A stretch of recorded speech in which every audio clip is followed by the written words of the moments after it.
Peace and welcome to the culture here on the Black Star Network. I'm your host, Farajii Muhammad. Thank you so much for tuning in and being a part of the conversation. Folks, we got a lot to talk about. First and foremost, let's talk about the Supreme Court. The questions are being asked about whether Clarence Thomas, Supreme Court Justice Clarence Thomas, will he be a part of the decision-making around President Trump's case, and how some activists are calling for him to be recused from the case. We'll talk a little bit about that. Also, the double standard of being black and in power, as some new allegations about Fani Willis, the Attorney General for the state of Georgia, has come up, and there's some folks that are saying that she is acting out of a dishonest manner and using her position for personal gain. We'll talk a little bit about the latest around these allegations. Also, you've been hearing about Jonathan Majors keep talking about Coretta Scott King. He said that Megan Good is his Coretta Scott King. Well, guess who finally spoke out against the actor? It's the daughter of Dr. Martin Luther King and Coretta Scott King. We're going to talk about what Reverend Bernice King had to say about Mr. Majors and so much more. And of course, we got you something special coming out of Hollywood for one of our greatest actresses of our generation. Stay with us. It's all happening on today's edition of The Culture here on the Black Star Network. Let's go.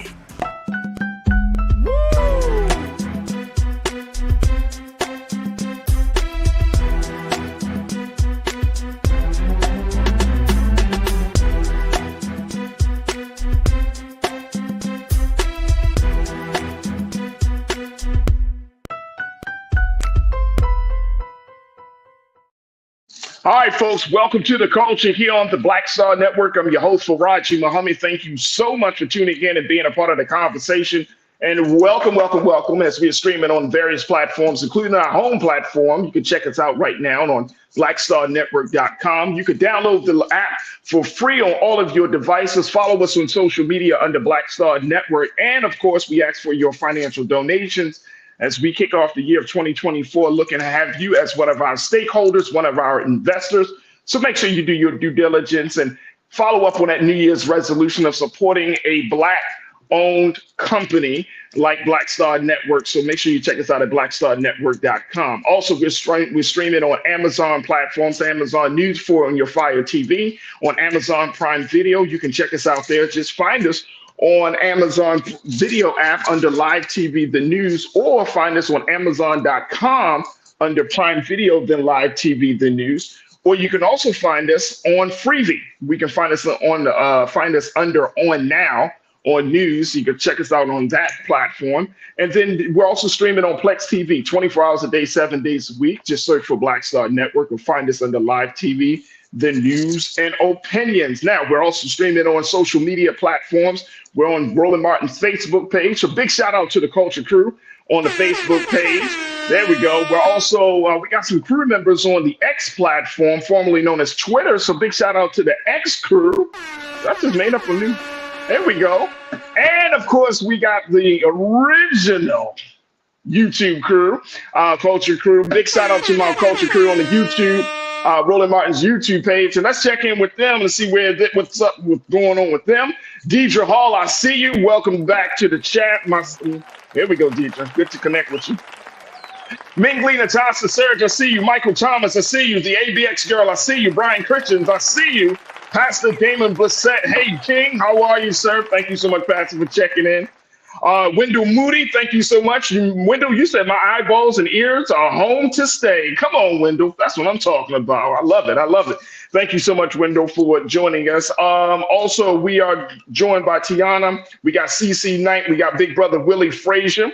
We also got my sister Coretta Denise. Coretta, once again, always a good to chat with you. Tiana, I see you. Who else we got in here? Jawan, Yvette, thank you so much. And of course, folks are still jumping into the chat. And you can do the same, folks, if you haven't had an opportunity to participate in any conversation. This is your first time watching The Culture. Make sure you check us out right here and join us in the chat on Roland Martin's, again, YouTube page and Roland Martin's Facebook page. All right, it is Wednesday, folks. So make sure you do your due diligence and check out this dynamic woman. She joins us every Wednesday here on The Culture, and I'm always happy to have my sister. She is an attorney out of the state of Florida. She's also a political strategist, and she's also a contributor for Roland Martin Unfiltered. We're talking about my sister, Suzette Speaks, is joining us. Suzette, Hey, happy Wednesday. How are you, Happy Farajii? Wednesday. How are you, Suzette? I'm great. Salute to the Culture Cruise. Good to be here, man. Lots to talk about.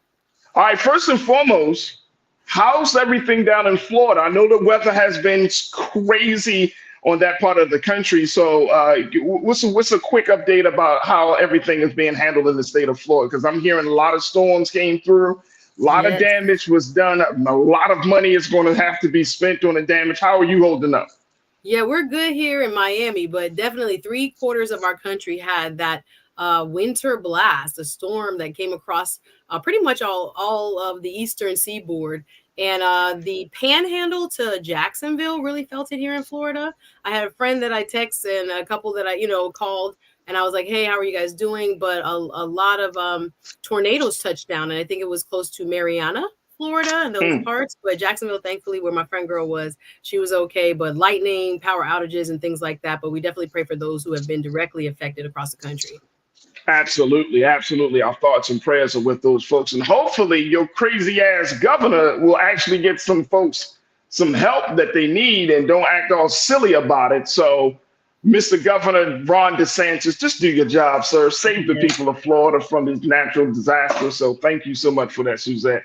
All right, Suzette, talking about madness, let's kick off the conversation talking about the Supreme Court. This court, I don't know any other round of justices that are under so much scrutiny and controversy as this selection of justices. Maybe I don't want to make a broad stroke because you still have some justices that are kind of laying low and they're not in the spotlight. But these Supreme Court justices has been making news as much as more about their not just about their decisions, but also about just who they are and how they behave and how they are outside of the court system. So let's first talk about this latest situation around Supreme Court Justice Clarence Thomas and how there is a growing call, Suzette, from activists and political scientists and folks, Democrats, and even some Republicans are saying that Mr. Thomas needs to do his due diligence of recusing himself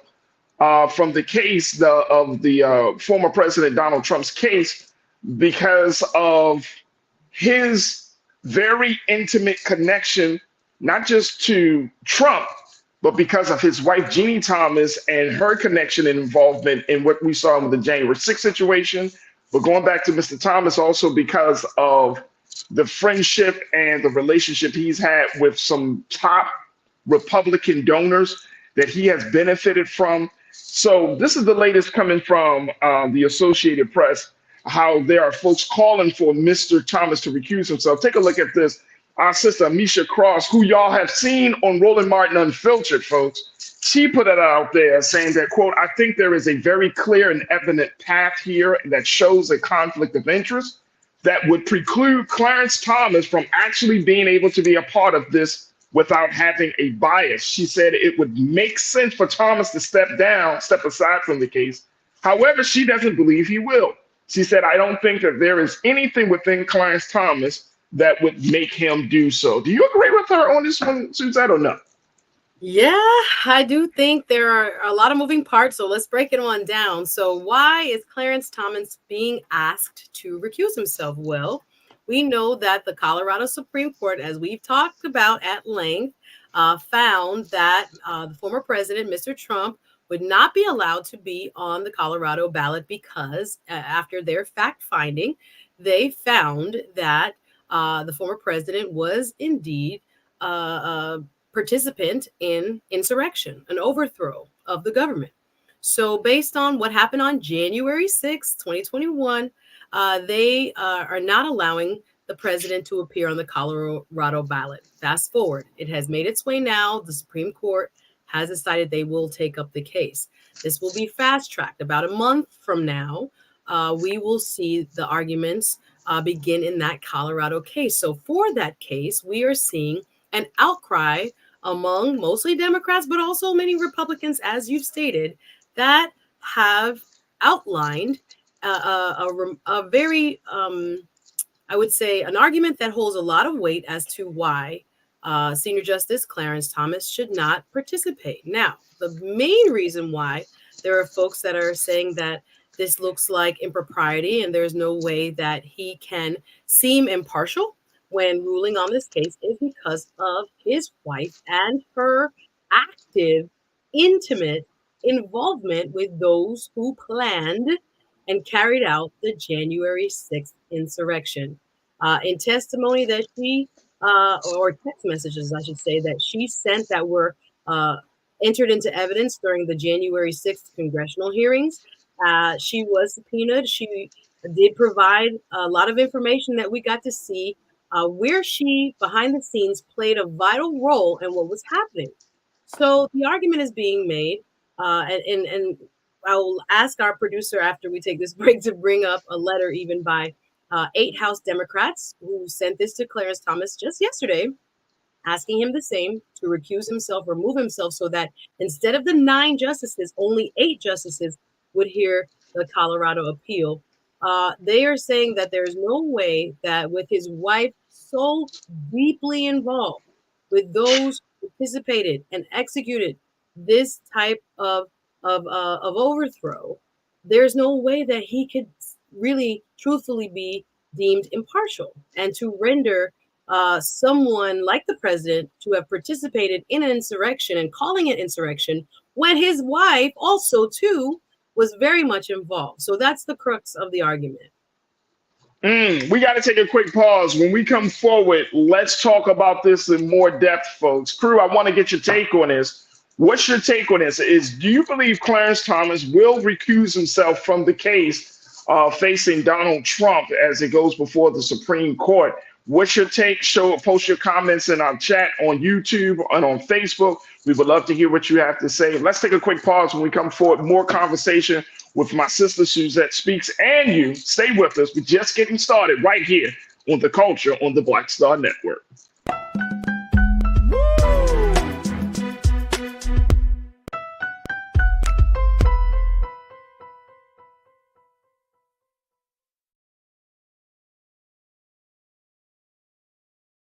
Pull up a chair, take your seat. The Black Tape with me, Dr. Greg Carr, here on the Black Star Network. Every week, we'll take a deeper dive into the world we're living in. Join the conversation only on the Black Star Network.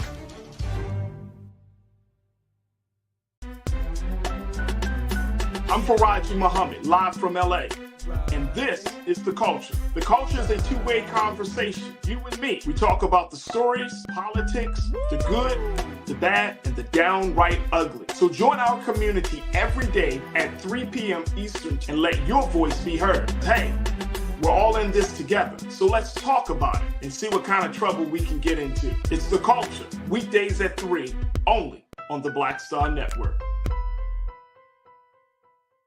When you talk about blackness and what happens in black culture, we're about covering these things that matter to us, speaking to our issues and concerns. This is a genuine people-powered movement. There's a lot of stuff that we're not getting. You get it, and you spread the word. We wish to plead our own cause. Too long have others spoken for us. We cannot tell our own story if we can't pay for it. This is about covering us. Invest in black-owned media. Your dollars matter. We don't have to keep asking them to cover our stuff. So please support us in what we do, folks. We want to hit 2,000 people, $50 this month, raise $100,000. We're behind 100,000, so we want to hit that. Y'all money makes this possible. Checks and money orders go to P.O. Box 57196, Washington, D.C. 20037-0196. The Cash App is $RM Unfiltered. PayPal is R Martin Unfiltered. Venmo is RM Unfiltered. Zelle is Roland at RolandSMartin.com. Folks, Black Star Network is here. Oh, no punches! I'm real revolutionary right now. Support this man, Black Media. He makes sure that our stories are told. Thank you for being the voice of Black America, Roland. Stay black. I love y'all. All momentum we have now, we have to keep this going. The video looks phenomenal. See, this difference between Black Star Network and black-owned media and something like CNN. You can't be black-owned media and be scared. It's time to be smart. Bring your eyeballs home. You dig?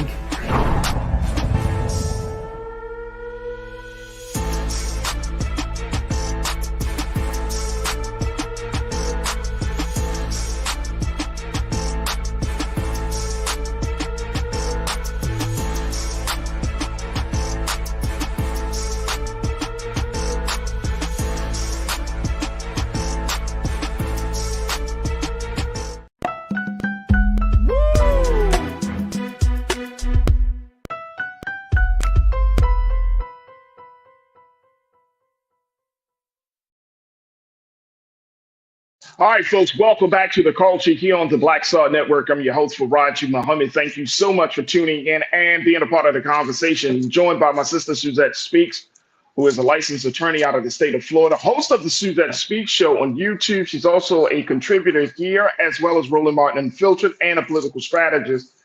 And we're talking about Clarence Thomas, how there is a growing call to have the Supreme Court justice to recuse himself as the Supreme Court prepares to take a look at the case of former President Donald Trump and him being on the ballot for the Colorado election that's coming up. And I have to say, Suzette, based on the comments and even on myself, and I don't think it's going to happen. I don't think I don't think it's going to happen, even though his wife, I think Sean Ryan, you checked in, and welcome, Sean. You talked about, what is the proof that she was involved? Who did she participate with in the January 6th situation? She wasn't actually on the ground, but she was a part of creating people. She was calling the organizing staff. She was texting people. Right. I don't know if he understands the facts. I would rebut that. No. Right. No. She was definitely she was totally involved. And it seems like that is a moot point in the larger conversation about January 6th, that you have the wife of the Supreme Court justice who was involved in an attack on the Capitol. And then now you have the husband who has already been found guilty of having a relationship with a major Republican or conservative donor.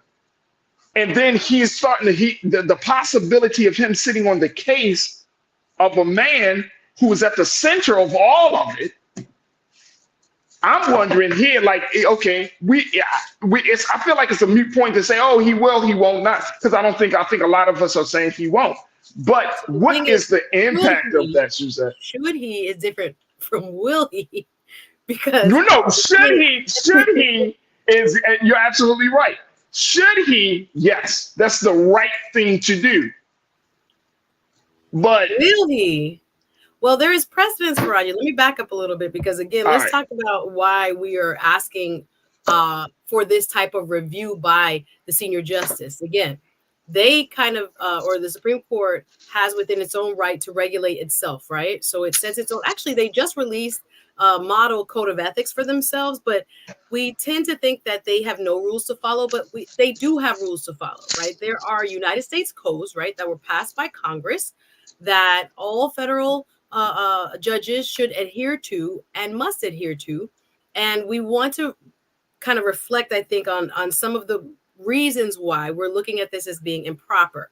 So just kind of to summarize, when people need to recuse themselves, or when a judge should or should not recuse himself, is to look at whether they can uphold the integrity and independence of the court. Remember, they're married, and their whole contention is that Diddy Thomas does not talk to Clarence Thomas about anything. That's what they've always maintained within interviews that you've seen. And their contention is that when they leave, their politics, on the playing field, when they get home, no one says anything to anybody about what happened and what took place. That's really where they're laying their hat on, which I don't know if you kind of believe that, because husbands and wives often share much information, but that's what they've always maintained.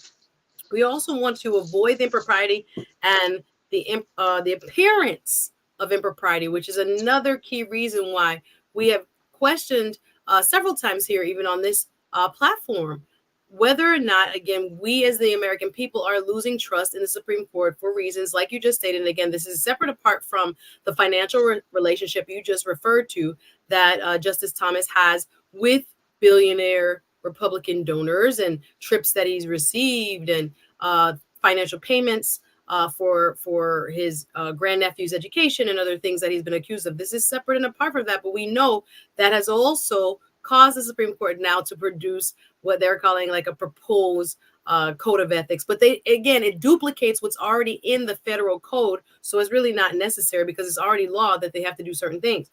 If it impedes them from performing their duties fairly, impartially, and diligently, or if they may engage in extrajudicial activities that are consistent with obligations of the office, or I should say, if they're not able to, And they should also refrain from, here's the kicker, summary of what the U.S. Code says, refrain from all political activity.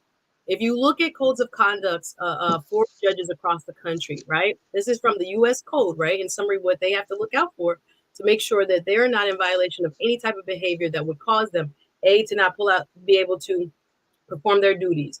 They cannot be involved in politics because they are the umpires. They are the referees. They are supposed to be the neutral kind of umpire that calls balls and strikes according to the law.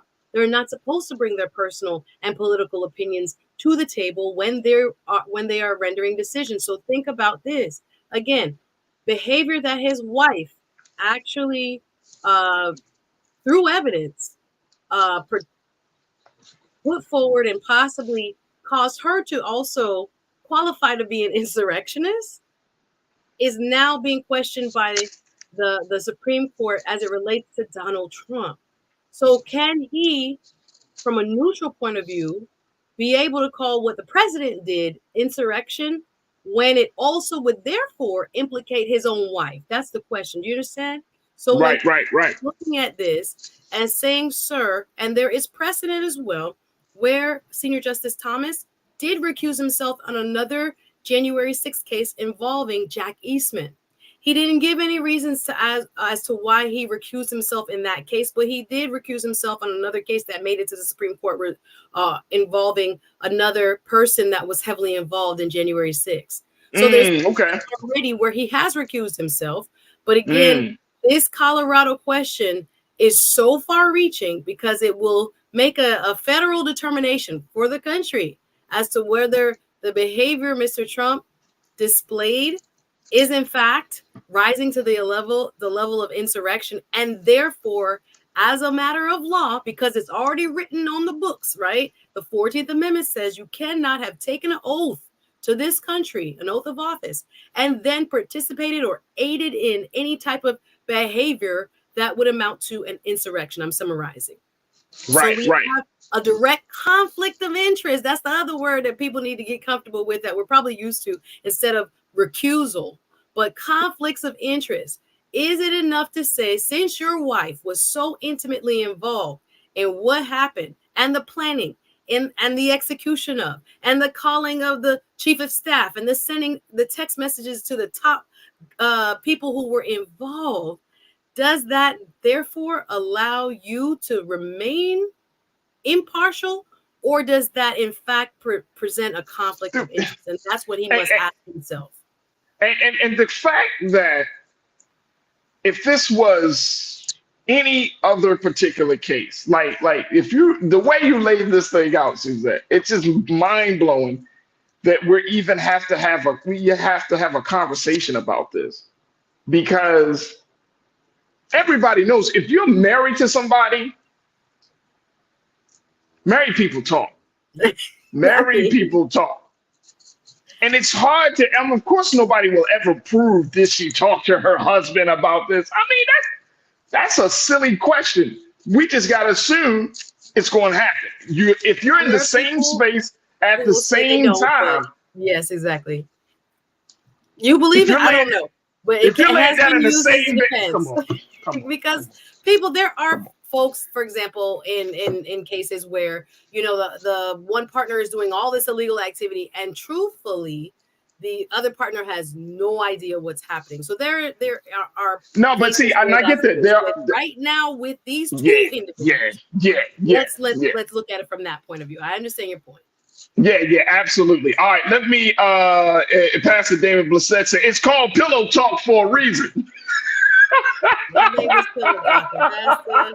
Break it all the way down, Pastor. Break it all the way down. No, it is frightening that it's almost saying to the American people, look the other way. There's nothing to see here.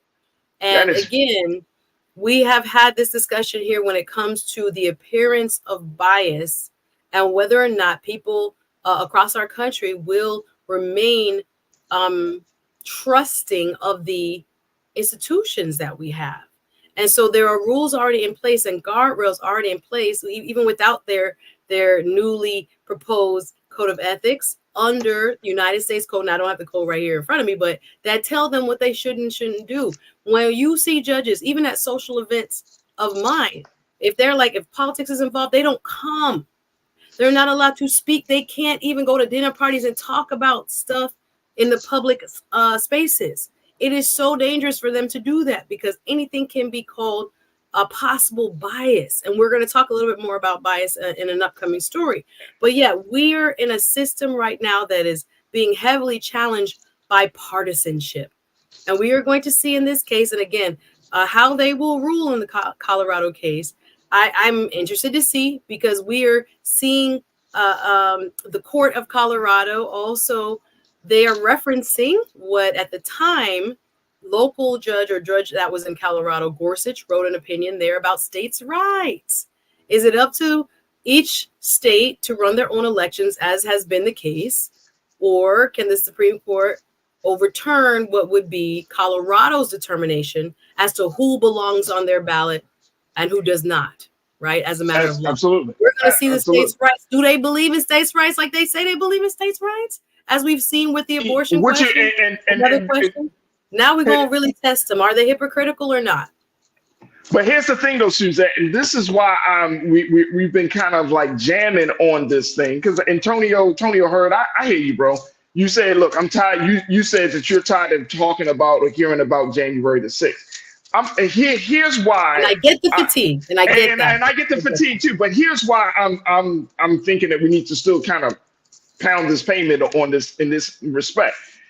We can't even talk about anything else if the blatant, blunt, right in your face situation is being retold, not being fully talked about, not being addressed. How can we talk about any other issue in a sense of, can you really expect that these same folks are going to hear out the case about reparations, the case about healthcare, the case about education? Like, how are you going to have those conversations if they can't even talk about something that the whole world saw on video and that we heard? Like, we can't just be like, man, we can't, I just got to move on from this. Let's talk about it goes to also, to add to your point, Farajii, it goes to the question is, does the law apply to everyone equally, including the president, right? Mr. Trump and his legal team are arguing a kind of blanket immunity, right? I can't be charged for anything I did while I was president. I was president. I was just trying to be president. I was trying to, carry out my duties, etc. Except when it comes to trying to overthrow an election where your opponent was duly elected and that you ordered people or encouraged people or egged people on, both within your staff. I say ordered as according to what many of his staff members who have now written books and come out and said that he was planning for the possibility that he would stay in office even though he lost. That is at the core of our democracy. If we don't have a truthful outcome as to whether he participated in insurrection or not, or whether by law he's allowed to be on the ballot or not, what are we doing? Can you have 90-something indictments and still be allowed to run? We're going to talk about the bias where rules are different from one set of people than for another, just a little bit. But just think about that. Is he a king? Do we have a king in America where our president cannot be charged criminally for criminal alleged conduct while he's in office? Right? That's what Richard Nixon argued as well and lost. Yeah. But we have to set a bar, guys. That's why I know there's so much fatigue around. We tired of January 6th. I don't get what January 6th means. It means a whole lot, right? When it comes to the rule of law, we are a country where the laws are supposed to apply equally to everybody. And you cannot have taken an oath. This is in the 14th Amendment of our Constitution, and then go back and try to overthrow the very same government you swore to protect. And that's what we've heard in the arguments of Trump's team and the judges who are responding, asking questions of on the federal court right now. They're like, how can you tell me you're above the law when you also tell me you're sworn to protect that very same law, right? Either you also you actually don't show you respect the law. Yeah, I'm sorry. This is a big question. I know you're tired. But January 6th has so much implications. So many implications. so many implications. Suzette, I'm sorry. I'm not trying to talk over you. It is mind blowing that we are at this place in this country. And all of these conversations are happening during a quote unquote critical election year. Not just we're not talking about a congressional election year. We're talking about a presidential election year, right? So all of these things are coming up because essentially what you are going to hear from a lot of your elected officials, it's going to be on the ballot. This is on the ballot. Trust in trust in our government institutions is on the ballot. You say, well, how so, Farajii? Just simply because when we go to the polls, and many of us hope that our vote is going to be counted, many of us hope that that the people will reign supreme because of the democratic system or democratic form of government we're a part of. That's what's really being tested here at this moment. And it's a big moment. It's a big moment. Look, I know we got to take a quick pause, Suzette. Let's take a quick pause. When we come back, let's talk about a little bit of the bias that we continue to see happening, especially when you're Black and in power. Folks, stay with us. This conversation is about Attorney General Fani Willis and looking at what even happened to Claudine Gay. But this is the latest situation. Some new allegations against Fani Willis has come up, and people are saying, this is a problem. Stay with us. We'll have that discussion up next here on The Culture on the Black Star Network.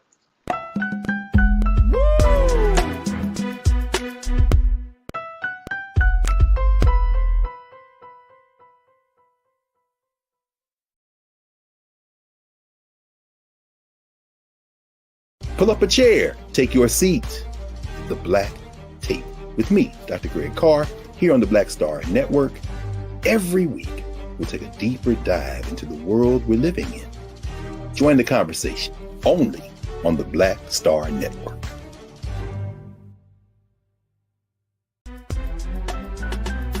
I'm Farajii Muhammad, live from LA. And this is The Culture. The Culture is a two-way conversation. You and me. We talk about the stories, politics, the good, the bad, and the downright ugly. So join our community every day at 3 p.m. Eastern and let your voice be heard. Hey, we're all in this together. So let's talk about it and see what kind of trouble we can get into. It's The Culture, weekdays at 3, only on the Black Star Network. When you talk about blackness and what happens in Black culture, we're about covering these things that matter to us, speaking to our issues and concerns. This is a genuine people-powered movement. There's a lot of stuff that we're not getting. You get it, and you spread the word. We wish to plead our own cause. Too long have others spoken for us. We cannot tell our own story if we can't pay for it. This is about covering us. Invest in Black-owned media. Your dollars matter. We don't have to keep asking them to cover our stuff. So please support us in what we do, folks. We want to hit 2,000 people, $50 this month, raise $100,000. We're behind 100,000, so we want to hit that. Y'all money makes this possible. Check some money orders. Go to P.O. Box 57196, Washington, D.C. 20037-0196. The Cash App is $RM Unfiltered. PayPal is R Martin Unfiltered. Venmo is RM Unfiltered. Zelle is Roland at RolandSMartin.com. Folks, Black Star Network is here. Oh, no punches! I'm real revolutionary right now. Support this man, Black media. He makes sure that our stories are told. Thank you for being the voice of Black America, Roland. Stay black. I love y'all. All momentum we have now, we have to keep this going. The video looks phenomenal. See, there's a difference between Black Star Network and Black-owned media and something like CNN. You can't be Black-owned media and be scared. It's time to be smart. Bring your eyeballs home. You dig?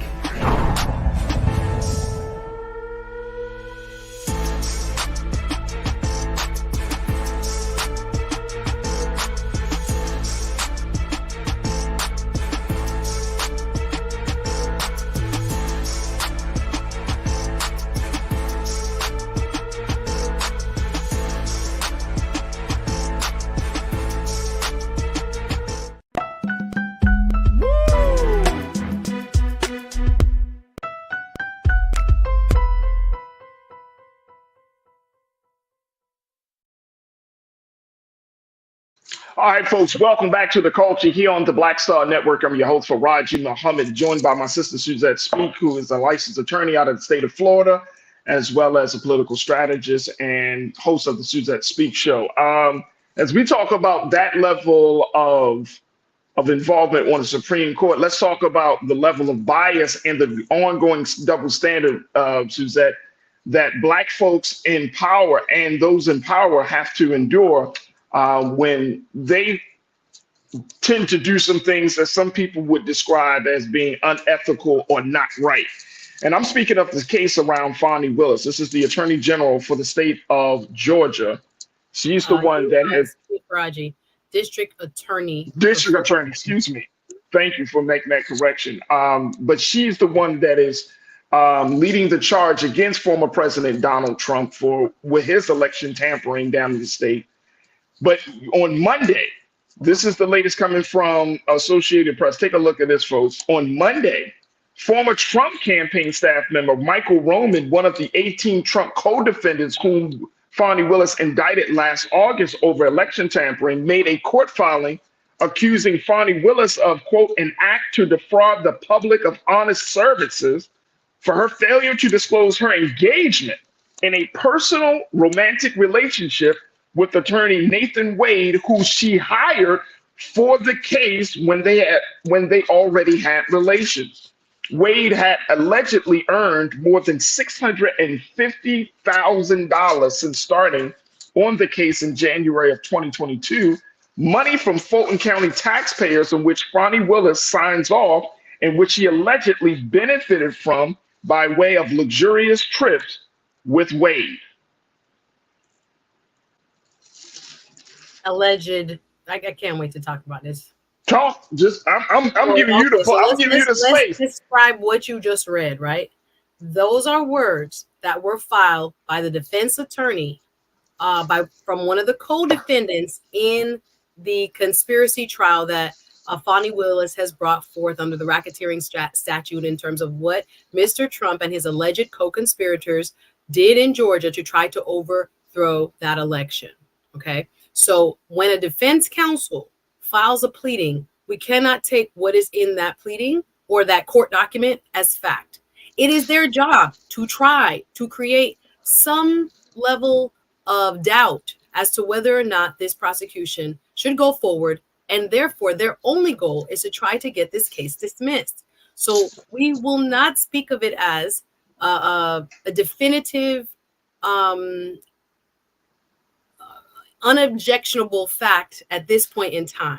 Because they wrote it in a pleading without providing any evidence does not make it true. So we have to make sure we're speaking about this as what it is. The defense is trying to defend, right? And trying to make an argument so that they can get their client off. That is what is happening here. So we have to be very careful as not to present it as actual fact, right?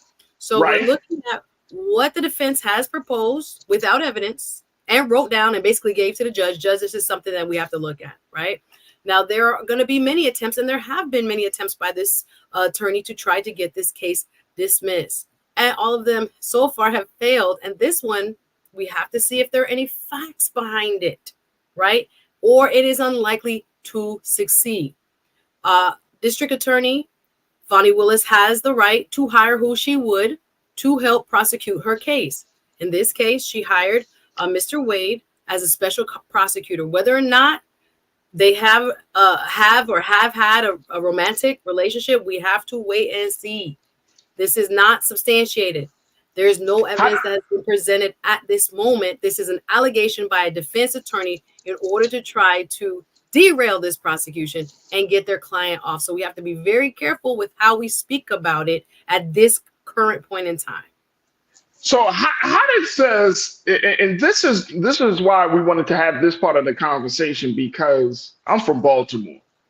And unfortunately, we have had our share of Black women getting into some sticky situations and Black women in power. And I will say that if you're talking about former Mayor Sheila Dixon, former Mayor Catherine Pugh, you're talking about former Attorney General Marilyn Mosby, you know, getting into those sticky situations. And one of the big things that and I'm looking at the root of how they put out this article, basically saying that when you're black and you're in position of power, and we see this on affecting black men and black women, that you got to cross your T's and dot your I's twice. You got to essentially make sure that if you're going to go after some high influential person, or if you're going to go after some major institution of white America, that you got to make sure that your house and your situation, your business is straight first. So what's your take on that, Suzette? Because we're seeing this time after time. One of the things that one of the examples in the Root article, it was talking about former Mayor Kwame Kilpatrick, how he was the darling of the Democratic Party at that time, the former mayor of Detroit, and how he did what he did. He had a harsher sentence, 28 years of federal prison. He was commuted by former President Donald Trump in 2018. But essentially, he was doing things that he should not have been doing.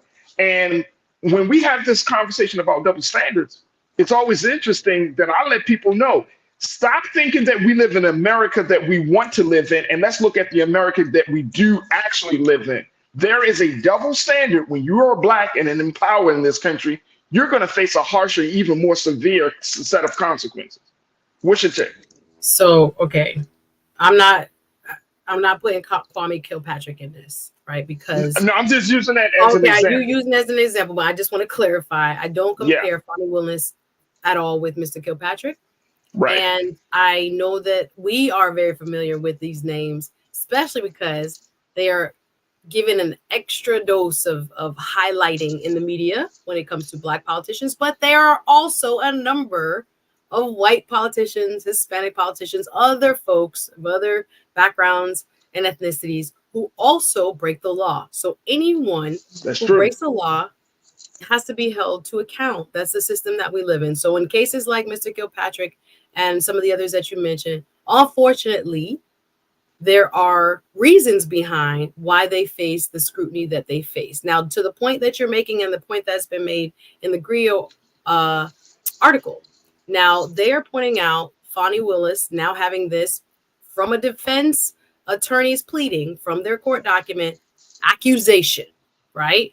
And I don't like the tone of the article because it's taking it as, you know, this is fact and there's no evidence presented along with the filing. However, and for a layperson, I get it. They're looking at this and they're like, oh, Lord, we got another one. Here she go. She shouldn't have been doing that, et cetera, et cetera. And I'm like, we're jumping the gun and how it was written. Again, I take, some issue with it, but I understand the point of the article was making was that in the case, and the author brought up Claudine Gay and Fani Willis, that there is a different level of scrutiny, in fact, when it comes to Black people in leadership as opposed to their white counterparts. And I know we will take a break shortly, but I will start by utilizing a quote that Michelle Obama just recently gave us in an interview that she had with Jay Shetty, a podcaster, author.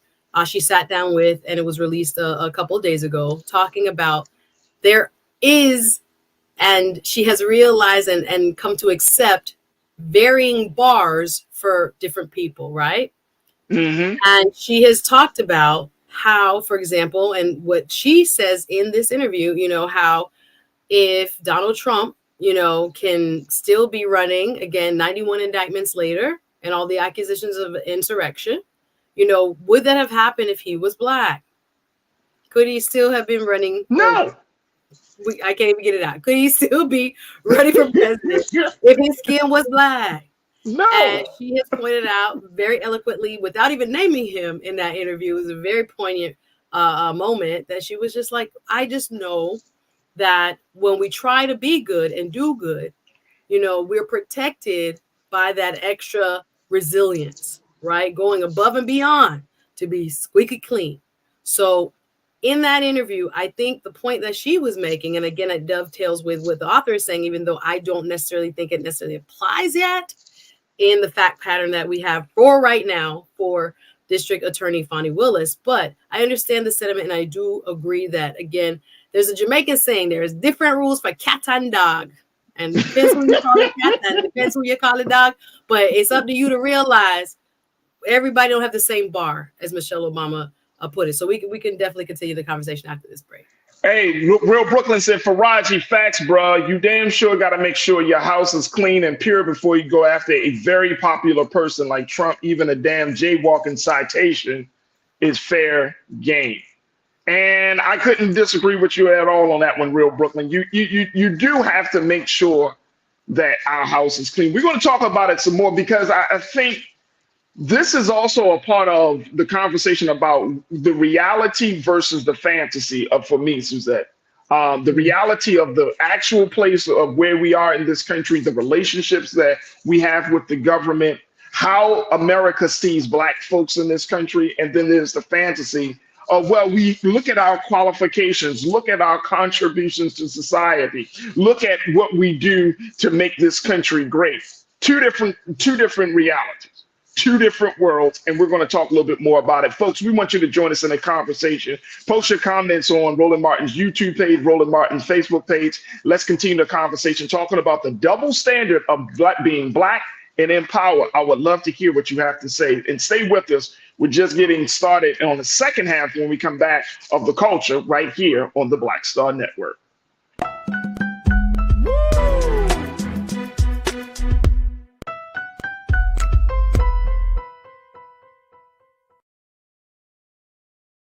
Hi, I'm Dr. Jackie Hood Martin, and I have a question for you. Ever feel as if your life is teetering and the weight and pressure of the world is consistently on your shoulders? Well, let me tell you, living a balanced life isn't easy. Join me each Tuesday on Black Star Network for A Balanced Life with Dr. Jackie. We'll laugh together, cry together, pull ourselves together, and cheer each other on. So join me for new shows each Tuesday on Black Star Network, A Balanced Life with Dr. Jackie.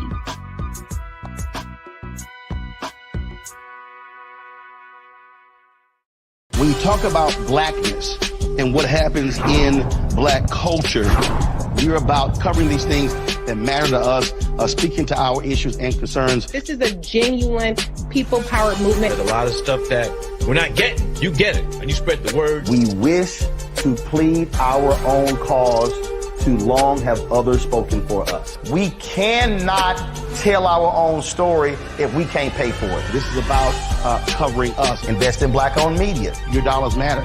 We don't have to keep asking them to cover our stuff. So please support us in what we do, folks. We want to hit 2,000 people, $50 this month, raise $100,000. We're behind $100,000, so we want to hit that. Y'all money makes this possible. Check some money orders. Go to P.O. Box 57196, Washington, D.C. 20037-0196. The Cash App is $RM Unfiltered. PayPal is R Martin Unfiltered. Venmo is RM Unfiltered. Zelle is Roland at RolandSMartin.com. Hatred on the streets, a horrific scene, a white nationalist rally that descended into deadly violence. White people are losing their damn minds. As an angry pro-Trump mob storms the U.S. Capitol, we're about to see the rise of what I call white minority resistance. We have seen white folks in this country who simply cannot tolerate Black folks voting. I think what we're seeing is the inevitable result of violent denial. This is part of American history. Every time that people of color have made progress, whether real or symbolic, there has been what Carol Anderson at Emory University calls white rage as a backlash. This is the rise of the Proud Boys and the Boogaloo Boys. America, there's going to be more of this. Here's all the Proud Boys, guys. This country is getting increasingly racist in its behaviors and its attitudes because of the fear of white people. The fear that they're taking our jobs, they're taking our resources, they're taking our women. This is white fear.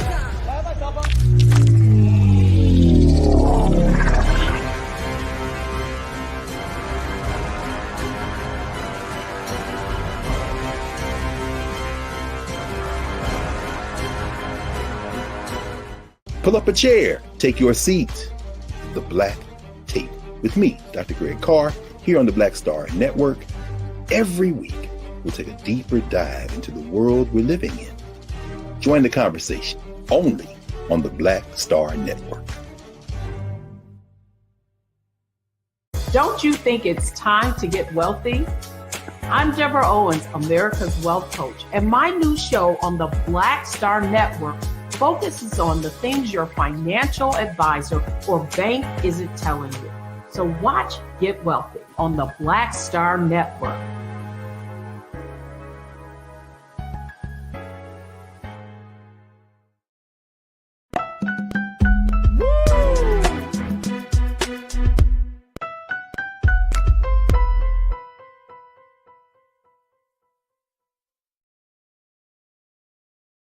All right, folks, welcome back to the culture here on the Black Star Network. Welcome.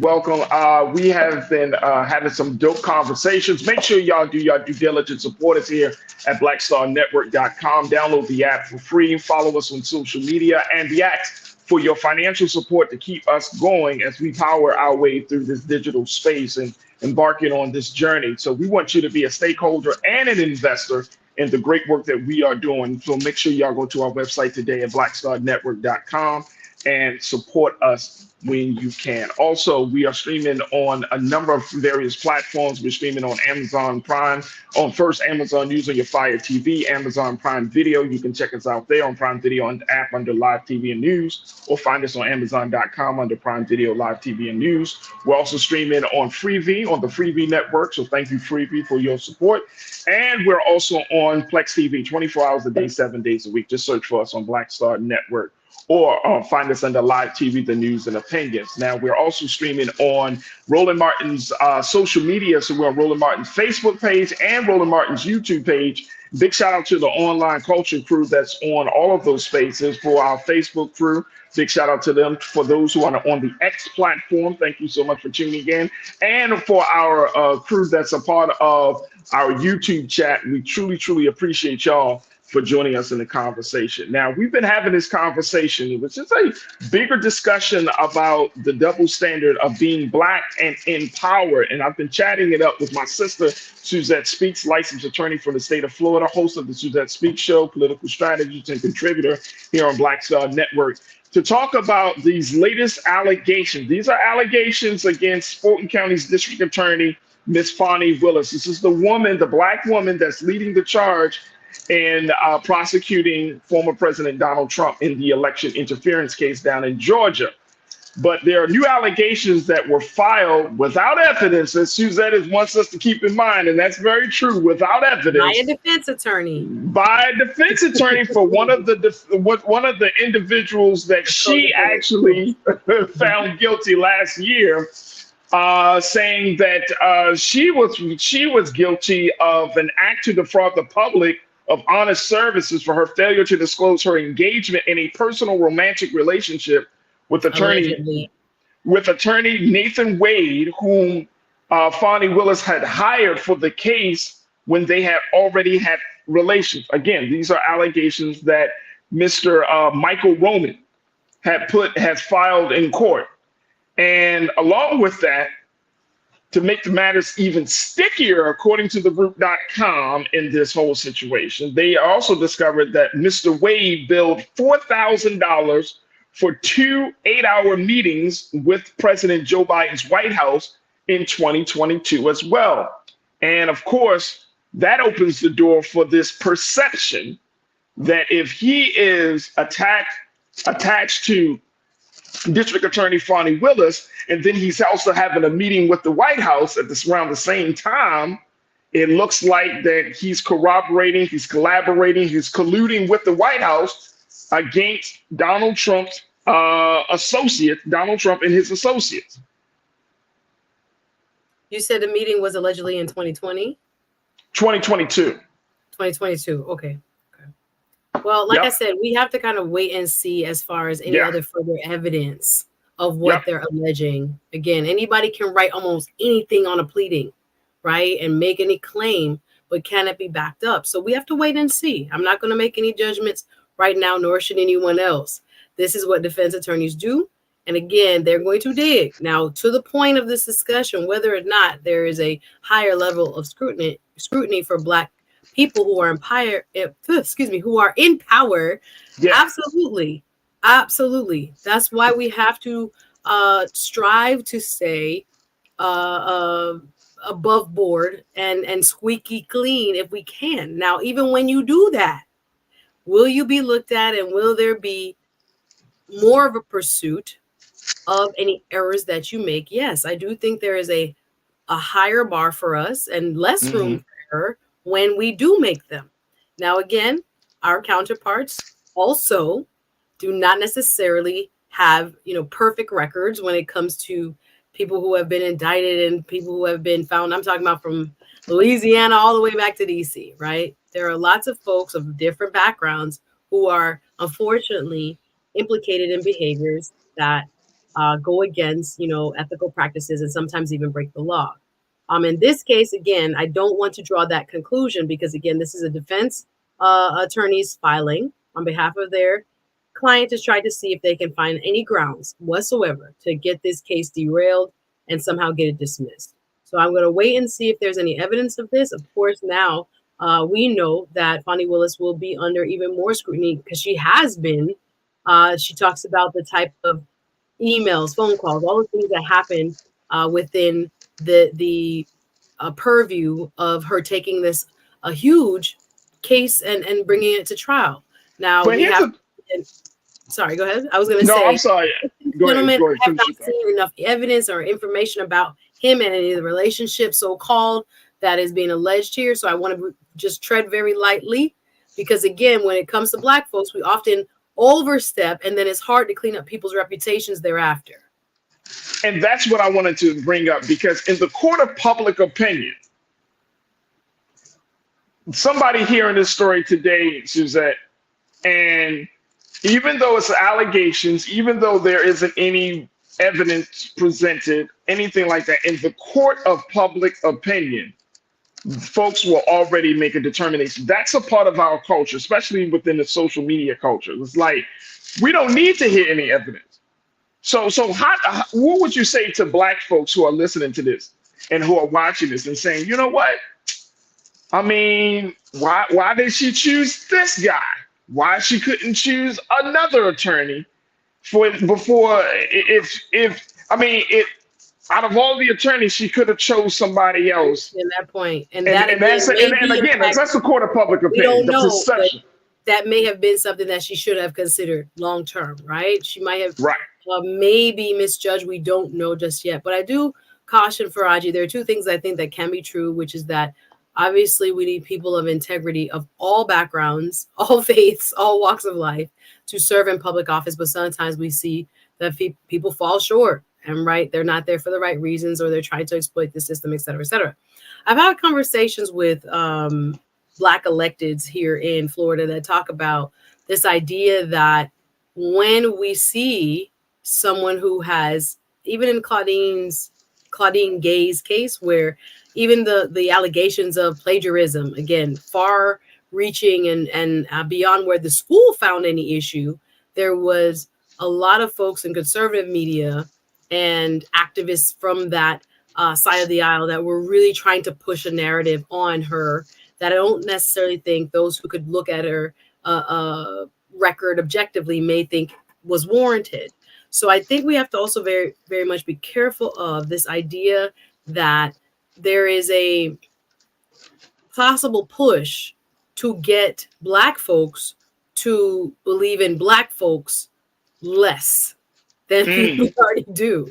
So when we see these narratives, when we hear, oh, there we go again, another Black person I can't trust, or that I believed in, that, perhaps, possibly, potentially, made an error in judgment. We don't know. We now have this whole narrative placed on top of it. Again, this is just breaking. Just came out yesterday, but we are already in a place of let's jump to that conclusion. And then perhaps this fits a narrative for others and ourselves that kind of perpetuates this idea that we can't really fall behind a Black elected official really strongly because we don't know what they're really about and if they're going to disappoint us, or, we can't trust them like we should be. I think it sows doubt into, every decision we make. That's true. When it comes to seeing Black people at the helm and questioning whether, again, they will operate with a level of integrity for us to automatically come out and support them and be proud of them and embrace them. I think there is a larger narrative that people who have watched some of the coverage of, folks who may not have deserved the scrutiny that they received, there may be some reasons for it, or we might have to ask ourselves why, we're constantly seeing a narrative push, even again, where it is very early on and there may not actually be any there, but it already has tainted, the court of public opinion. And here we go again. See, she ain't had no business bringing that thing against Trump. You got to be very careful, and you have to ask yourself, what are the facts here? Who brought this information? Who is spinning it? That's Why? true. That's true. That's very true. We have to think critically. So again, I will reserve until I see more evidence any rush to judgment. I think people might actually benefit from doing the same. No, I agree with that. I agree with that. Cheryl Craig, you checked in, and welcome to the chat. Cheryl, you said, what's illegal about her relations with the person she chose to try this case? Cheryl said, he may be the best. I think he was a trusted advisor and mentor from what I've read on the New York Times piece. There are people coming out with all kinds of, that's what I'm saying. I'm like, I need to see more information. This is so, hot off the press that it's like so much assumption is being made. Somebody knows something. So I just want to wait and see what evidence is actually presented. Yes, they knew of each other. There are people that say, well, he wasn't a prosecutor. He was a kind of an independent defense attorney. Why did she choose him?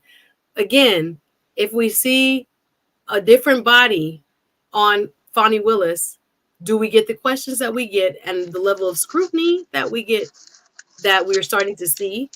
Again, I don't know if it's warranted, but it's more food for thought. And I think the other part of it is that at the end of the day, I mean, this is a concern I think a lot of people have, which is you can lay down with anyone that you want to lay down with.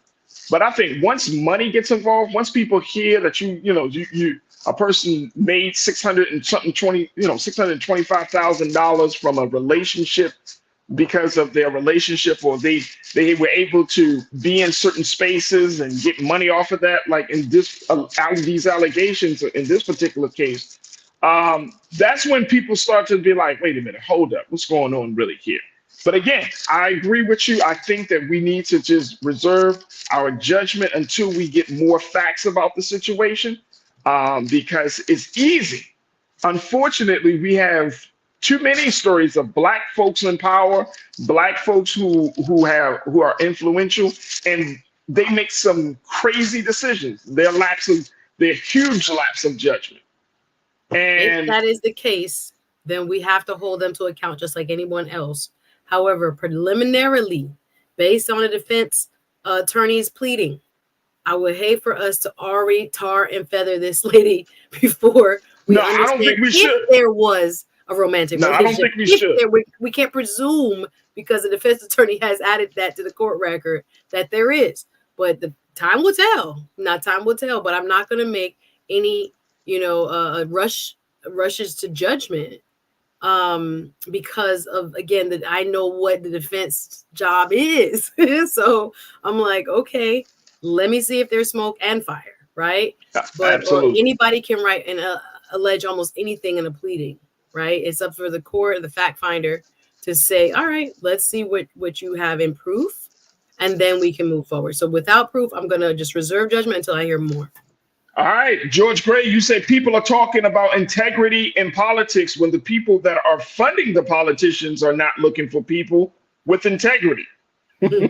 We have to stop being naive. George, I love that. Thank you, and welcome to the chat, George. I think so. It's so funny that we talk about honesty, integrity, accountability, Suzette, when we talk about all these high ideals, but for the people who are passing out the money, who are making sure that their interests is on the agenda, they are far from being honest people. They don't work through a space of integrity. They don't want to be held accountable. It is a double standard in that respect as well. So we will have to see. But man, oh man, I hope these allegations are not true. I really do. I really hope that these allegations are not true. We don't need to see a lot of smoke and fire around the woman who is taking some of Trump's associates down. Man, oh man, especially not in this election year. Too much is on the line, Suzette. Too much is on the line.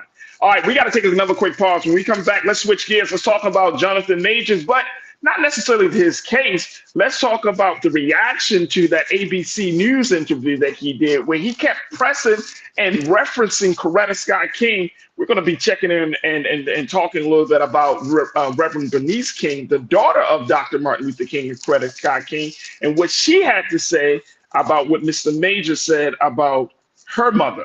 We're going to have that discussion up next. Stay with us. It's The Culture here on the Black Star Network.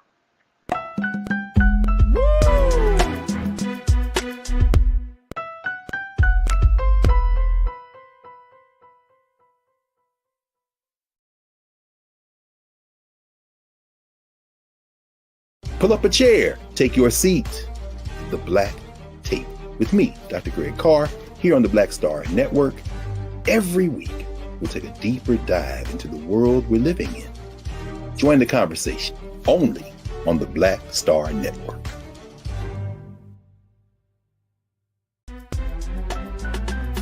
I'm Farajii Muhammad, live from LA.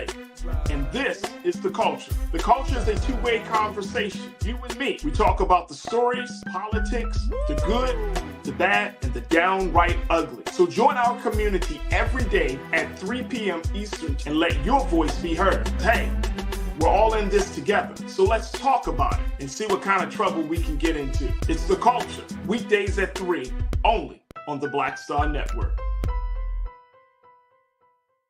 When you talk about blackness and what happens in black culture, we're about covering these things that matter to us, speaking to our issues and concerns. This is a genuine people-powered movement. There's a lot of stuff that we're not getting. You get it, and you spread the word. We wish to plead our own cause.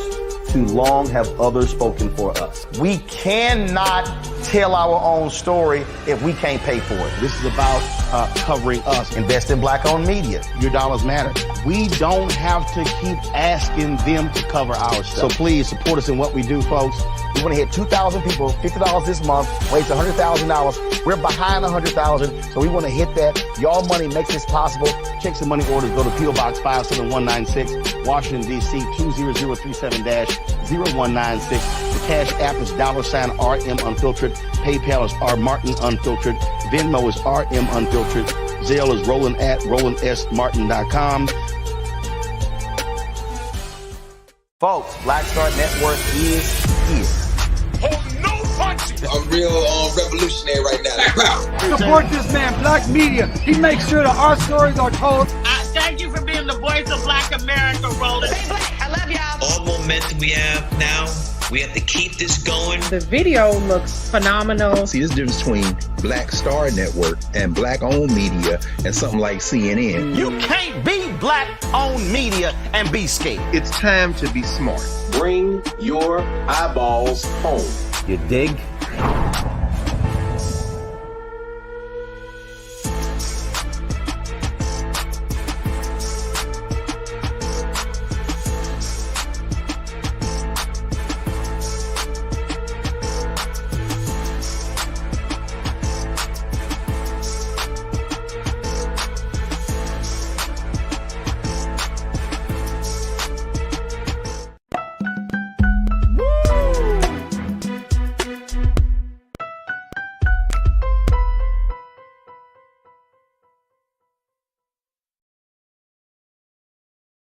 All right, folks, welcome back to The Culture here on the Black Star Network. I'm your host, Farajii Muhammad, joined by my sister, Suzette Speaks, as we talk a little bit about Jonathan Majors, how he continues to kind of ruffle little feathers here. I can say that. I think I can say that, right, Suzette?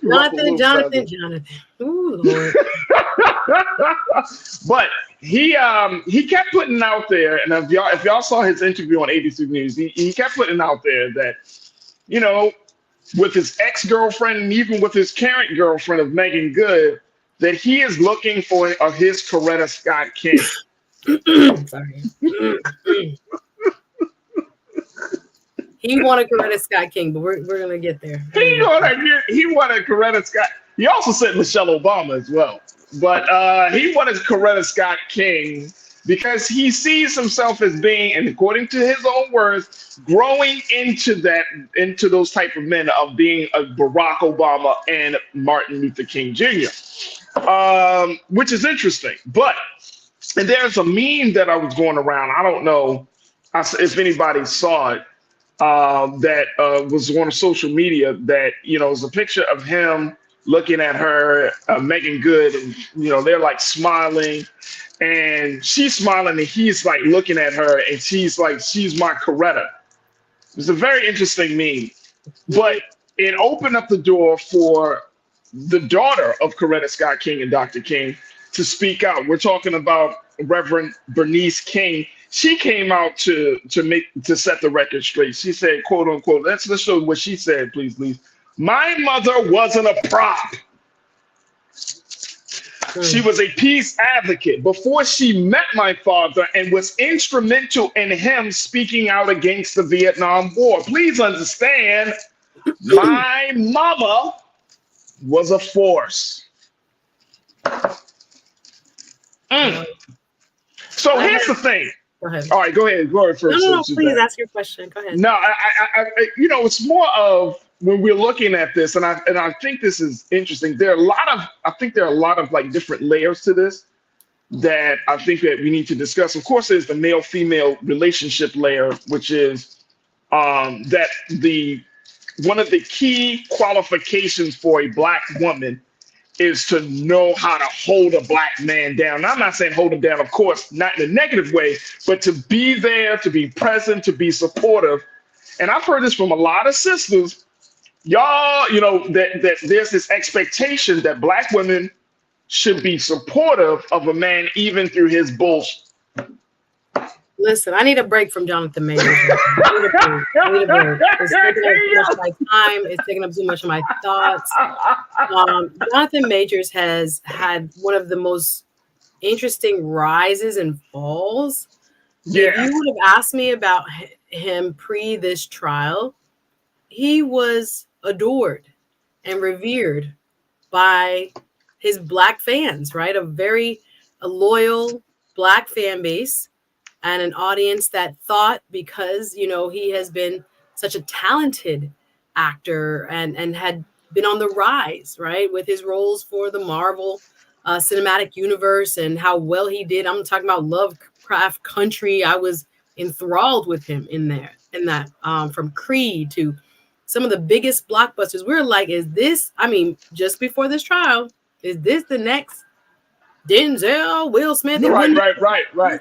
To kind of put his name among the ranks of, the Black elite when it came to Hollywood. So he was, looking like the next gen, someone, very close to, as it would appear from the publicity they did around Creed, to Michael B. Jordan and others. And, there was, and I want to reference Cat Williams talking about how much emphasis Hollywood had allowed in presenting him to mainstream media as a heartthrob even. And Cat Williams took a little bit of umbrage with that, saying this man is not cute. Not my words, I'm paraphrasing, Cat, don't come for me, but I'm just saying he was talking about how, he had gotten that green light, right?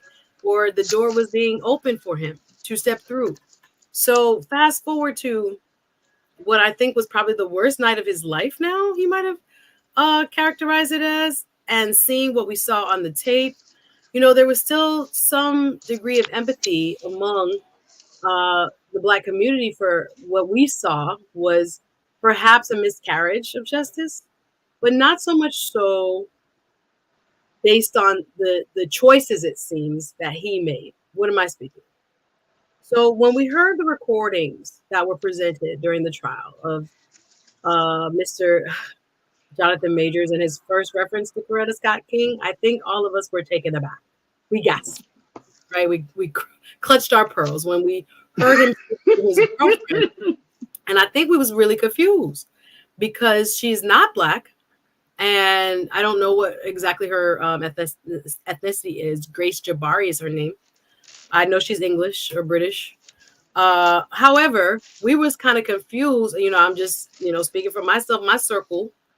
Like, who is he talking to and who is he talking about? Because how do you get that level of a force to be reckoned with, as Bernice King has pointed out, from a lady that may not have had the testing and the built-up fortitude that those of us who, grow up in environments that are going to make you resilient in the United States, and wanting that same, level of gravitas and respect from a woman who, again, we were looking at kind of crossways, like, but you didn't pick one of us though. So where are you getting your Coretta out of, what you've chosen?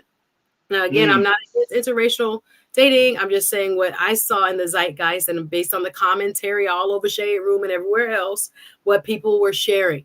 And they were frustrated and a bit confused and a little bit appalled that he was making this comparison with a person who was not a sister and could not, in many of our opinions, be comparable at all, not even close to a Coretta Scott King. Like, do you know what you're really saying, bruh? So then again, we see this one-on-one interview with Lindsay Davis that he just did. And I just want to say, as a communications professional, you're an actor, and the lack of, I don't want to say lack of preparation, because they probably did prepare him, but many felt, just looking at the commentary again throughout social media, just, some of the most popular places on X, it was just frightening that he didn't seem as authentic as we wanted him to, seem. He doesn't seem as believable. And then here comes a comment again when Lindsay asked him about Megan Good. And again, there were so many of us that were a little bit perturbed by, you had this drama with a person, a non-Black person, and now you want to turn to the sister Megan Good to come help you out and pick you up and dust you off and be there with you with her beautiful presence and try to serve a Coretta-esque role for you, right? And here he is in this interview and says again, she's my Coretta. When I heard it come out, I was like, please stop, please. I mean, I don't get it. I'm like, please stop, because I'm like, is man. that the only reference that you have? Is that the only time and only person that you can make reference to? I know we have to take a break, but there was so many people that, just like me, gasped again when we heard him say it in the Lindsay Davis interview on ABC. You see my reaction right now, Suzette? Because this is my reaction when I kept hearing it. Like, dude. I was like, no. Let this thing go, bro. Like, first thing, Martin. Martin, Barack. Let this thing go, bro. Like, you making, and see, here's the thing. I know we gotta take a break, but this puts y'all as Black women in a very, and I mean, I'm just saying, like, this view that people have of Black women. Black women, I know there are a number of sisters who are fighting against the strong Black woman label now, right? And so there are a number of sisters like, look, I'm in my soft woman, soft girl era. I want to be pampered. I want to be winded down. I don't want to be The Rock. I don't want to be the one that has to hold it down. I want to be held down. I want, however y'all want to take it. Y'all want to be held down. Again, so it's too much. And Tiana said it. She said it. Tiana said that. Tiana, you said it's too much pressure to put on a woman. Women don't want to be. Do you know the role? Look, we gotta take a quick break. But if y'all understood the role of the woman, and I'm saying the woman of Coretta Scott King, the woman was not just the wife of Dr. King. She was a partner in the movement. She was an advocate. How come if she was just the wife of Dr. King, and then when he died, she would have just she kept that thing going till the very last day of life on this earth. So you're not talking about some weak, milquetoast, pretty faced woman as just some arm candy. You're talking about a partner, and that woman never remarried. I keep telling folks that, even with the stories and all of the stuff that we know of the history of Dr. King, she loved her husband so much, and she believed in the cause that he believed in so much. She kept that thing going. She kept the fire lit. We gotta take a quick pause, y'all. I just want to ask if playing you games. want a Coretta so bad, is he a Martin?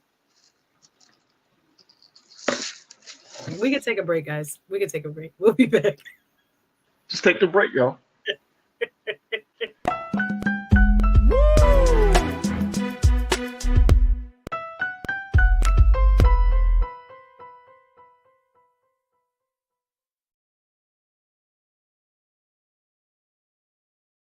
Folks, Black Star Network is here. Oh, no punching! I'm real revolutionary right now. Support this man, Black Media. He makes sure that our stories are told. Thank you for being the voice of Black America, Roland. I love y'all. All momentum we have now, we have to keep this going. The video looks phenomenal. See, this difference between Black Star Network and Black-owned media and something like CNN. You can't be Black-owned media and be scared. It's time to be smart. Bring your eyeballs home. You dig?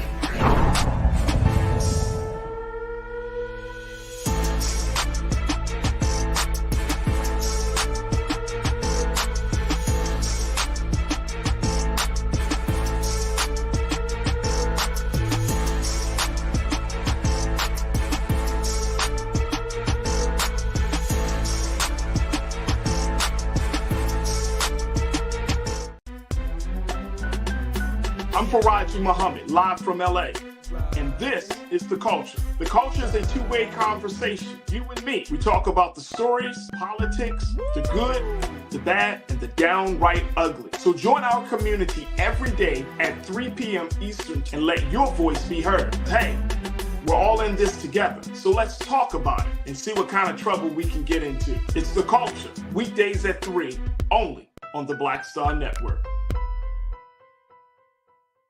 When you talk about blackness and what happens in Black culture, we're about covering these things that matter to us, speaking to our issues and concerns. This is a genuine people-powered movement. There's a lot of stuff that we're not getting. You get it, and you spread the word. We wish to plead our own cause. Too long have others spoken for us. We cannot tell our own story if we can't pay for it. This is about covering us. Invest in Black-owned media. Your dollars matter. We don't have to keep asking them to cover our stuff. So please support us in what we do, folks. We want to hit 2,000 people, $50 this month, raise $100,000. We're behind 100,000, so we want to hit that. Y'all money makes this possible. Checks and money orders go to P.O. Box 57196, Washington, D.C. 20037-0196. The Cash App is $RM Unfiltered. PayPal is R Martin Unfiltered. Venmo is RM Unfiltered. Zelle is Roland at RolandSMartin.com.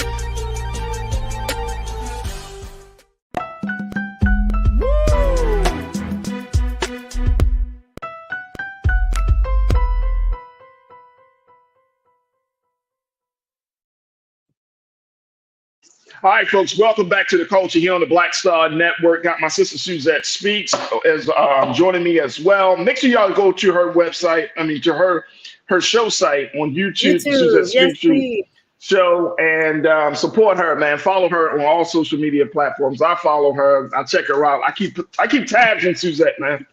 I keep real tabs on Suzette. I appreciate you, Farajii. I really do. I be texting Suzette and stuff like I keep tabs on her. Like, oh, okay, I see you. I follow her on IG and her story, but she's always doing some great things. So make sure y'all support her. But we're talking about Jonathan Majors and his constant reference to Mother Coretta Scott King, how he said in his defense interview that he then it should have been done earlier, mind you. I don't know what they think this is going to do. So prior to sentencing, I don't know if it helps him at all. But go ahead. Sorry for us. No, that's what, and you know what? That's the other part about this is that, like, it should have been done earlier, but that's neither here nor there. But the fact is, he kept referencing Coretta Scott King. He was trying to tell his white girlfriend that she needed to be more like Coretta Scott King. That didn't work out. Now he's put the label on his new girlfriend, making actress, producer, writer, Megan Good to be like that. And now he puts her in a certain space. And I don't think he was trying to be malicious or harmful or anything. I think it was just a thing, like he was trying to show the utmost respect to Coretta and to Megan, but it just comes with it's hard to see that because you are a man that's on trial for domestic violence. Exactly. It just seems You see what I'm diminishing saying? and trivializes her legacy, which is why And Dr. Bernice King had to step in and say how my mom got caught up in your, comparisons, to make us feel like, he identified with the Black struggle. And therefore, my Coretta, like, are you acting? Is this disingenuous or is this real? Like, it feels that's a great point. weird. He's like obsessed with this type of comparison. But he's chosen women that are non-Coretta like. So I don't know what do you really want, bro? Like, it just seems like it's very trivializing to what you just described, the force of nature to be reckoned with in her own place in history, right? In her own strength. She had a lot that she brought to the table and was working as an activist prior to her marriage to Dr. King. And I'm glad that Dr. Bernice King is trying to reclaim her just her mom's reverential legacy. place and importance. I think, again, it's trying to make the comparison that, to me, falls flat for a man that doesn't, again, seem to always have wanted a Coretta. Like, what are you talking about? Like, what are you? I don't know. But you know what though, Suzanne? Hearing him saying that is not unusual. I mean, and I remember that song that everybody's kind of referencing, the song that Fabulous had with Neo. You know what I'm saying? He said, I'm gonna need a Coretta Scott in order to be king. This is what Fabulous rapped on that particular song. Mm-hmm. So you have this sentiment, I think, among a lot of Black men, and I'm gonna say it like that, among a lot of brothers, that we feel like, well, I see myself a certain way, and therefore I need a woman that's going to meet my standards. Mm-hmm. A woman of class, a woman of dignity, a woman of class, a woman of dignity. But the thing is, we don't know who she was behind the scenes. Now, not to say she was ever disingenuous in her presentation. I'm just saying she went through some very real struggles with Dr. Martin Luther King. Absolutely. Very real struggles, right? And so now we're in this space now, especially within male and female relationships, where if you have Black men, if you're looking for that type of woman, what makes you think that she's gonna put up with some bullshit from?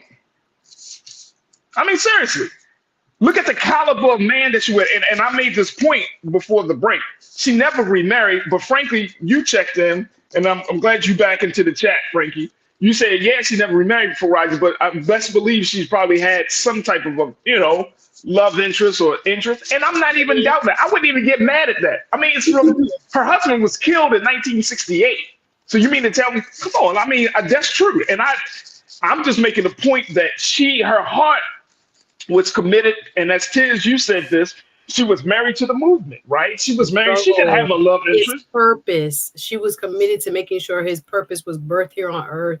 That's a deep kind of transcendent figure, right? To sacrifice oneself. We don't know about that in relationships nowadays. That's what I'm saying. Come on, if I had a bell, I hit it.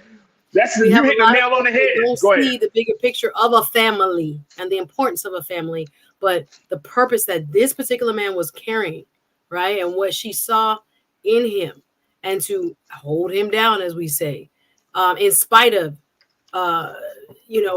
the problematic sometimes issues that probably, and we're now more aware of the things that occurred in their marriage, but seeing again how important he was to a people. Again, at that time, we didn't have that type of face of a movement or leadership that we look to think that we could be change makers of our own destiny in this American experiment. It was huge. So her putting herself kind of in the back seat, taking care of home and making sure, again, the movement didn't lose momentum in spite of, again, Dr. King's shortcomings is incredibly sacrificial. But again, he doesn't talk about, or it makes sometimes us question his mindset of his self as to whether or not you earn or meet us in a reciprocal fashion with the same expectation. You want self-sacrificing womanhood. But then again, I'm looking at you, bruh, and what are we doing here? So again, there's a lot of conversation online, which I'm loving, that both reclaims, again, the prestigious place in American history that Coretta Scott King should be holding and shouldn't be, bandied about because this guy wants to make this kind of comparison again that doesn't align with who he's chosen in the past. And the idea again that if that's what you want of a woman, let us both meet each other with those same expectations. And let me ask you this question, Suzanne. And this is me just wondering, and crew, I want y'all to answer this as well. I don't know if that is the type of expectation that he's expecting from Megan Good, right? And then I'm thinking about from her standpoint, her vantage point. I feel like that may have been the same expectation that her ex-husband Devon Franklin may have wanted, because he's in the church and the direction and the path that he decided to walk. And it feels like that she is attracted, and I'm not saying this in a bad way, but I'm just saying it feels like the men that come into her life, these just two in particular, put her in a position where she has to play this role and she can't fully be herself. Well, that's astute in terms of the psychology behind it, because I think we are also all asking, or many of us, I've seen it on social media, asking the question, why can't she just be his Megan Good? Right. Why she can't be good enough? Can we say that? Why she can't be good enough? With her own character and her own presence and, who she is as a person. Why are you wanting to add a label to kind of draw her out from being, who she is, to this kind of mythical and kind of untouchable type of womanhood? It's dangerous. That's why, many have asked, what's up with Jonathan Majors with this constant referencing of Coretta Scott King. Again, I think for, who he's chosen in his past, everybody is kind of asking themselves, where did this come from? Because just on his own relational choices, it didn't seem like they added up to that to begin with. But it could be a new realization. Maybe people grow and change. Or some are questioning online, is it a matter of convenience now that you have been burnt and now convicted due to this, person that you chose, and now you're ready or you claim to be ready for Coretta? I think there are so many parts of this that people are just not buying. So I don't know if he'll keep saying it. I hope not. And how problematic it is to just, throw it out there as, as if it's just this. Do you think of yourself as Dr. King? Like, I get it in terms of what you're saying, Farajii. Every man wants to build his legacy, or should want to build a legacy, and see himself with a counterpart that loves him, holds him down, helps him reach that goal. I get that level of comparison, but the way he's using it, and the phone call to Grace Jabari, where he said it to her, I was very uncomfortable listening to that. And I was just like, what is this man doing and what is he about? So I don't know. It's just something where I'm glad Dr. Bernice King has tried to reclaim the gravitas of her mom's legacy. Nick Hawkins, you said, is Megan Good still married? From the sound of it, she is not. No, Nick, she's not married. No. She is divorced from Devon Franklin, has parted ways. Real Brooklyn, you said the expectations of rich brother like Majors once from a snow bunny is something we can't mention in here.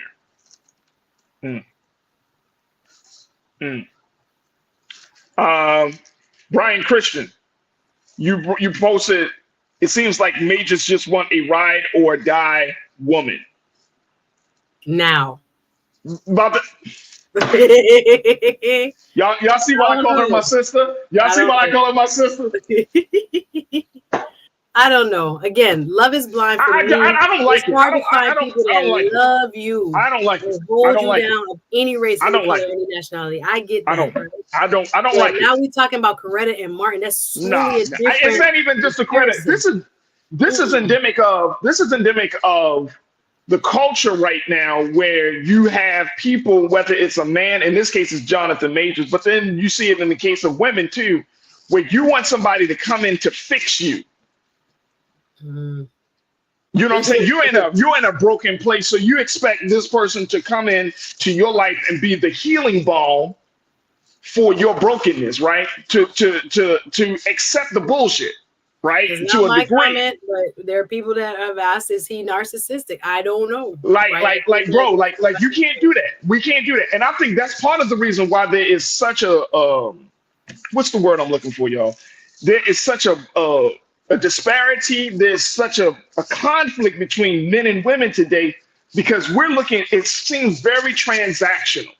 Right? Like I need to get something from you and then possibly you can get something in return. But from a man's standpoint, in a time and in a place where women are still breaking out to try to be seen, heard, felt, and all of the different ways that y'all are working to try to just show the world that you are more than just, a good time.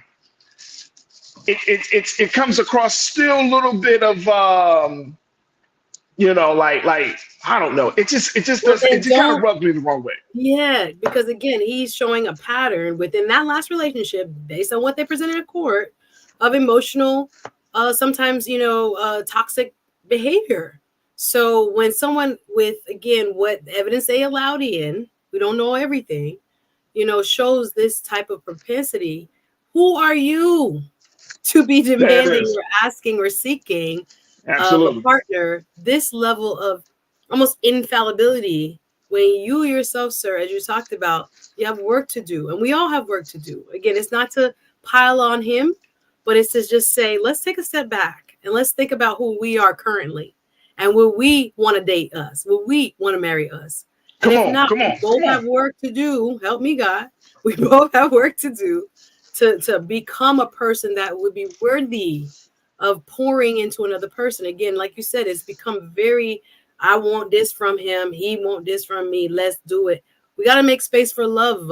We got to make space for compassion, right? But growth is something that must occur individually before we ask somebody to be something that is darn near impossible to be. Come on, y'all. Let's work on ourselves. That's the point. And that's we'll the point. Hopefully get to the point where we attract or we present ourselves in a way that is going to hopefully enhance someone else's life, and therefore, it'll be reciprocal to ours as well. And the final point on this is that if you're seeking a relationship or you're in a relationship, it is completely unfair to expect that person to absolve themselves, to shrink for you. Just as as Dr. Bernice King said, my mom was a force. She brought something to the table. I think, unfortunately, we are living in a time and a space between male and female relationships where we expect a person to shrink from, for us so that we can seem bigger, so that we can seem superior and more powerful. And that's very patriarchal in its very essence, right? Like you still want to have this sense of control, and this person has to serve your interests. And that is damaging. That is emotionally abusive, mentally abusive. I didn't come into this relationship so I can to add to you, and you don't bring nothing, you don't pour back into me. That's crazy. That's absolutely insane. So, this is a bigger conversation. I think that, Jonathan, you need to just chill out, just enjoy your relationship. Hey, look, Suzette, this must be starting from last year with Keke Palmer's crazy ass baby father to Simone Biles' husband. Who don't think Simone Biles' husband? And her mother say Simone Biles' husband to Jonathan Majors. Bro, we black men, we gotta stop doing this, acting like I'm the catch, I'm that guy. Like, man, look, these women got a lot of they can choose somebody else now. They can choose, but they look, if y'all want to get, we gotta take look, I don't want to do that. I don't want to do it. Hey, look, if y'all want to hear what Dr. Bernice King had said about her own mother in her own words, she wrote the book. Let me make sure I'm pulling up the name of this book correctly. What's the name of this book? Oh, A Woman Purposed to Be a King. That is the book that Bernice King wrote back in 2017 about her mother. A woman purposed to be a king.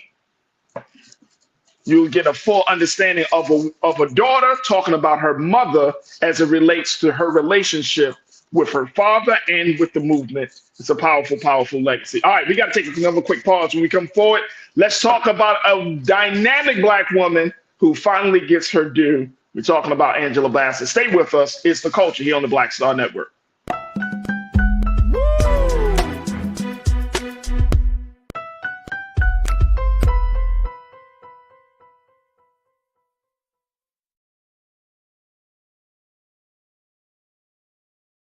Pull up a chair, take your seat.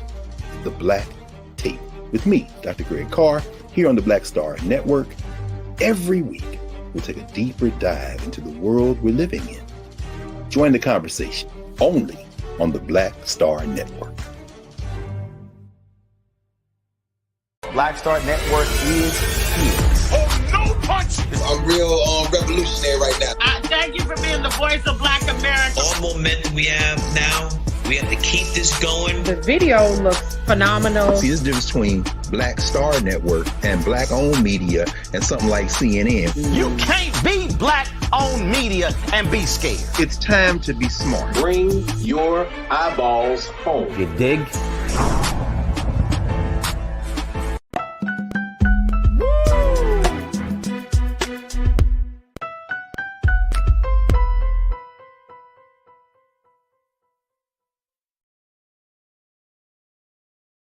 All right, folks, in the final few moments we got together here on The Culture, and thank you so much for tuning in and sticking around and joining us in the conversation in the chat. As the crew has been showing, they got lots to say as they check in from the X platform, Facebook, and our YouTube crew members. So thank you all so much for tuning in. Suzette, it finally happened. Yes, Lord. Something we can be proud of. It finally happened. We can be proud of it, and so is she. Talking about Angela Bassett last night, folks, here in Los Angeles. Miss Angela Bassett. Well, let me say this, Mrs. Angela Bassett. There we go, because I don't want Courtney B. Vance, who has been on this network, talking about, man, that man said didn't recognize the fact that she is a part of a power unit.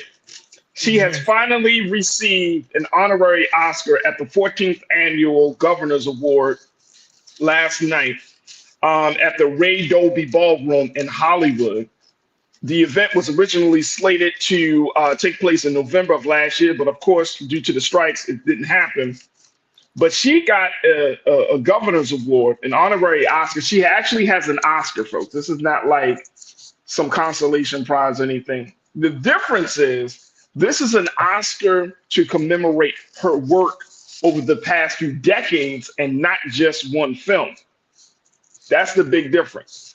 Oscar winner Angela Bassett. Oscar winner Angela Bassett. At least if you can pull up some pictures, I want folks to see Angela Bassett. She looked phenomenal. She looked phenomenal, right? Never missed in action. Always beautiful. Let me share with you what she had to say as she received this prestigious award and honor. Let's put up the quote from Angela Bassett, man, because y'all know I'm a huge Angela Bassett fan. I ain't gonna hold you. I'm a huge Angela Bassett fan. But she said, this honor isn't just for or about me. What I hope this moment means is that we are taking the necessary steps toward a future in which it is the norm, not the exception, to see and embrace one another's full humanity, stories, and perspective. This must be our goal, and to always remember that there is room for us all. Now she was quoting Maya Angelou when she said this next part. She said, people will forget what you said, people will forget what you did, but people will never forget how you made them feel. She also thanked the audience for allowing her to make you see and feel throughout her decades-long tenure as an actress. Woo! Hey. There she go. Boom. So y'all take her in. This so beautiful. Her spirit, not just the external. Gracefully aging. I mean, come on. Beautiful, beautiful spirit. And I will say, Farajii, I know we are going to, give her her roses. And this is, again, monumental because they know she should have already had one. Just saying that. Right. So many dynamic roles. Oh my goodness, from playing Tina Turner and What's Love Got to Do It. Remember them arms, and the arms still arming. It's the legs for me, Suzette. When she did them legs, she was just a legs for me. Just an artist of amazing. Capturing humanity in every role that she plays, and to still be working when they tell people and tell women in specific, in Hollywood, oh, hang it up. No, we're still in the game. I will also like to comment because I've seen it, even when you just Google Angela Bassett Oscar, you see them in the media covering peck on the lips that she gave Regina King. And I think it's being, I don't know why it's being just blown out of proportion, kind of like overshadowing the moment. Angela Bassett, I remember even when she was filming Black Panther with Chadwick Boseman, that's how she expresses her endearment. So I think we don't want to get lost there. Let's just focus on the beauty of this moment, how well-deserved and long time coming, kind of like well past its time, that she should have had it. But thank God she is alive to see and to receive her flowers with this monumental accolade, now being able to call her Oscar winner Angela Bassett. So let's not get caught up in the foolishness. Let's focus on the beauty. I'm that first thing. I didn't even know that was I didn't even know it was a controversy, to be honest. Like, why are you on this? Like, it's like it was a peck, and they have the pause still of like her cupping Regina King's face, and it's like your grandma saying to you, baby. And Regina King has also been, as Black women, they know what it means to stand on that stage as an Oscar winner, right? That don't happen too often. It takes decades in between each one. So for her to finally be acknowledged by her peers for her immense talent is huge. So that moment was just really beautiful. It's like sister to sister. Regina know what time it is behind the scenes when it comes to Black women. We've heard Farajii talk about it openly, and Monique and others. So when they do get this moment, we need to fully, embrace it for its beauty, right? And the message should be clear that it's more about her and her art than about, and her work than about the foolishness. They want to take one little moment and try to skew the entire story. So let's just focus on that. I mean, it's amazing, and I couldn't agree with you more. I think that she brings so much to the table.